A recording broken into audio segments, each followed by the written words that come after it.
So my name's Terry Elvin. I'm Head of UK Sales at Intelligent Fingerprinting.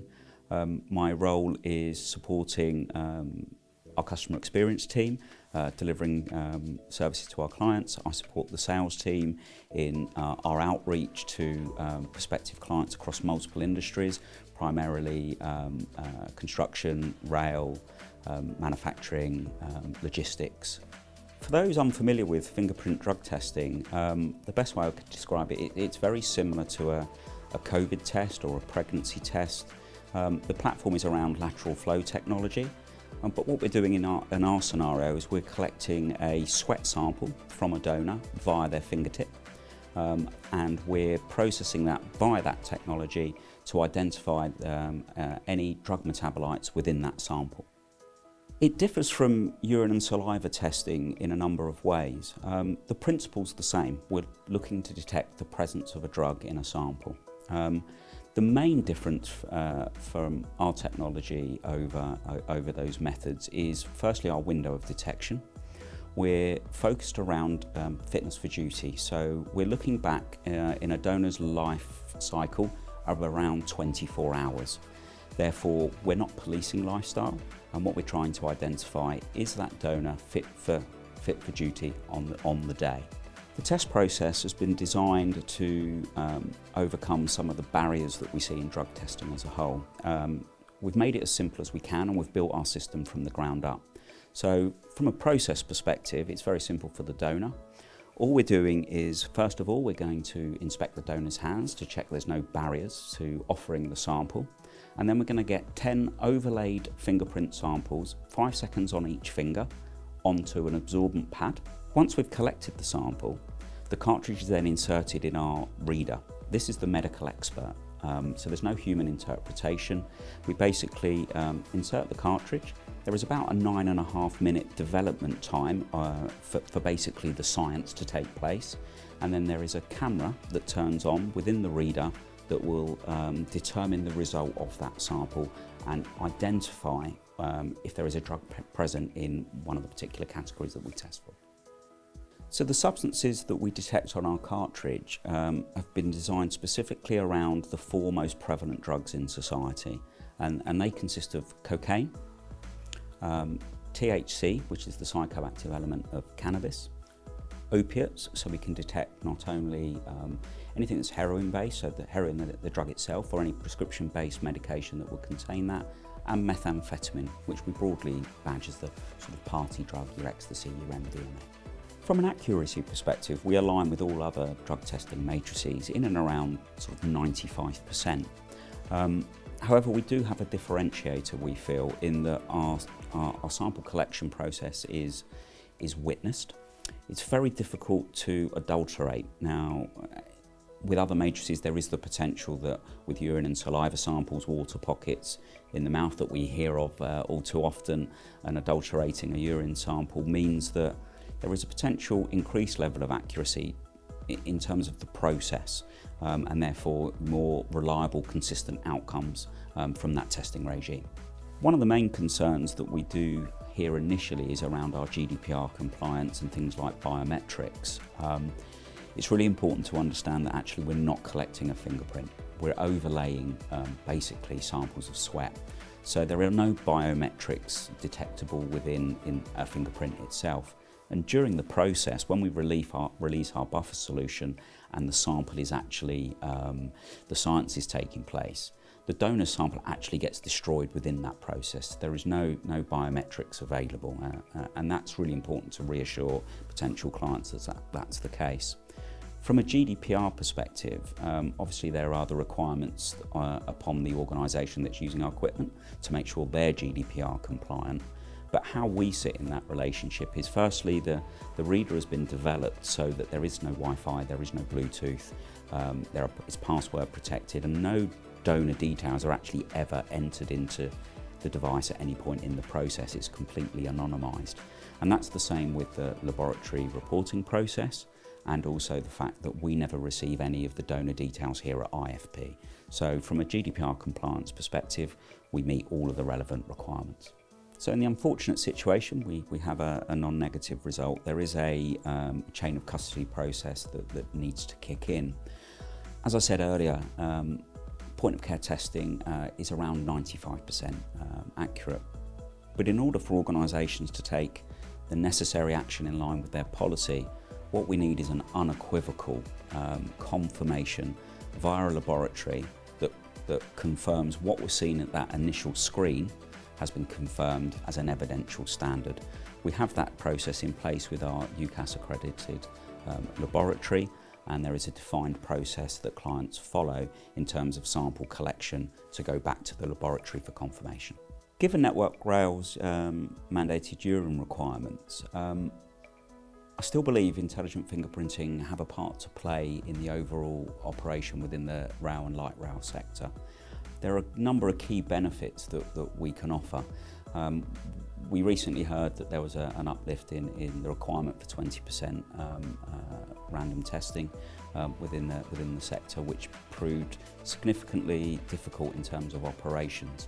And that's one of the key drivers, I think, and one of the key things that clients within Network Rail are looking for. They're looking for operational efficiency. Our system's been built in order to overcome some of those challenges. So by having our testing equipment, it can be deployed for things like onboarding, random testing, post-incident, and the key benefit there is the speed of testing. It's enabling a test to be conducted swiftly, efficiently, enable staff to get back to what they're there to do, which is to get back on the job. There is another key feature to our technology that really can support rail networking, which is testing in volume. And that's one of the hardest things to achieve with some of the other matrices. We have a batch testing function within our device that enables 6 people to go through a testing screen in under 20 minutes. Now that's significant from an operational perspective, from a donor perspective, sitting around waiting for somebody to come on or having to go somewhere to offer a sample. The management that's involved, the supervisory elements that are involved in conducting tests. The cost of that operational inefficiency is significant and not always measured. It's known, but it's very hard to quantify. So our system will overcome all of those elements, and in the event of a non-negative, we can still move to the mandated method. We can still follow up with a urine test, the risk-approved process. But ultimately, this can be stage 1 within that process that can really add significant change. And that's why we're working with Orctus. We see them as experts in the rail and light rail sector. And their primary focus is the same as ours. We share the same values around driving innovation, driving change, and making things different in what is already a very, very tough sector. So the feedback in the field is a really important one because that's real life, that's what's happening out there. And when I talk to Leander from Orctus, but also other clients around what's the feedback, what's being said, it's really interesting actually, because some of the most positive feedback comes actually from the donors, because it's not something they enjoy doing. With traditional tests, it's not a go on demand. It's a challenging process, and to be able to be called to do a random test, to be able to know it's only going to take a few minutes. There's no invasive processes involved, and I can just offer a sample and very quickly know, because I know that I'm okay to go back to work, that I can just do that. And from a donor collection perspective, so the people administering the tests, nobody really wants to handle somebody else's bodily fluid at any point, but certainly in a modern world, handling other people's urine, saliva is not the nicest thing to do. So from the collectors and the supervisors, we get positive feedback from all sectors. It's very much aligned that they love the process. It's quick, it's simple, it's efficient. We get it done, and we can move on to the things that actually we enjoy doing in our daily work programme. So the common misconceptions are, firstly, we're taking someone's biometrics and DNA. That's a myth. We don't do that. We're only collecting the sweat from the fingertips, and as I've mentioned previously, that the sample is destroyed during that process. There is another key one that comes up time and time again. Do I need to wash my hands first because I might have something on my hands? Actually, historical sweat is what we're testing on that first initial screen. And we did, naturally there are background levels of drugs in society. It's well known, it's well documented, from banknotes to door handles to human contact. We knew that when we set out on the research and development of our technology, so we conducted a study with the University of Surrey that basically found that baseline in society. What is the average level of contamination across a broad spectrum of identifiers? And what we've done is we've built that level out in our initial screen. So you've got to breach that level of low level of contamination before you could become non-negative on one of our tests. So they're really the main two that come up when we're talking to clients. Portability of any system is really important. We're not all sitting in an office where everybody's accessible. So that's how we designed our system. It's got our device has got an 8-hour battery life, which should enable a full day's testing. It's pretty lightweight and portable, so it can go pretty much anywhere. So whether that is responding to an incident, you've got a remote team out in an area on the rail network that's difficult to access. The device can be got there, we can set up the process. We don't need any specialist staff, you don't need any clinical facilities. So long as an area is sort of sectioned and general cleanliness is maintained, we can pretty much test anywhere at any time. The main advice I would give teams that are considering our technology is, first, don't hear it from us, hear it from our customers. We've got over 470 customers globally. We have case studies available both from ourselves here at IFP and also Orctus. So they're the ones that are actually using the system in earnest. Secondly, it's important to understand what do you want to learn from your drug testing program. We're focused on fitness for duty. Our window of detection is around 24 hours, and that tends to be the modern approach to what a modern organisation is looking at. They don't want to police lifestyle, but please make sure that window of detection fits with your business's values and what you're looking to get and what you're looking to learn from the test. That's really important. So they're the main things I would think of. Ensure you've got a robust policy, but most importantly, look at it from start to finish. Far too many companies are just looking at for cause testing and ticking that drug and alcohol testing box. It starts really at the front end. For cause is too late. Somebody might not be going home to a loved one. Someone might be having life-changing injuries that they need to deal with. A robust policy from start to finish, from pre-employment to random testing, where we're really driving a deterrent so that we can invoke change and decision-making within the organisation, is for me the most important part of a drug and alcohol program. There will be times when donors challenge a result, naturally, and it's important that we really make sure we're focused on the next steps, that we have a robust chain of custody regardless of the method that you're using. The beauty of our system is that we're using a digital reader, so everything's date and time stamped. So from when the device was calibrated, how many run numbers the device has had, even down to the cartridges that's been used. There is an electronic RFID tag within our cartridge that talks about expiries, manufacture. You can't test an expired cartridge, for example, in our system. So the other main benefit is that label prints out all of the information, which can then go on our chain of custody form. That helps the robustness. We're not looking at individual interpretation, handwriting, missing results. Everything's there. Don't get me wrong, there is some other information that goes onto the form, because what we tend to find is when there is a challenge, donors that haven't or potentially are suggesting they haven't taken drugs, if you get a confirmation back at a laboratory, the next thing that donors will look at is the chain of custody. Is it robust? Have you filled it out correctly? Have you conducted that test fairly?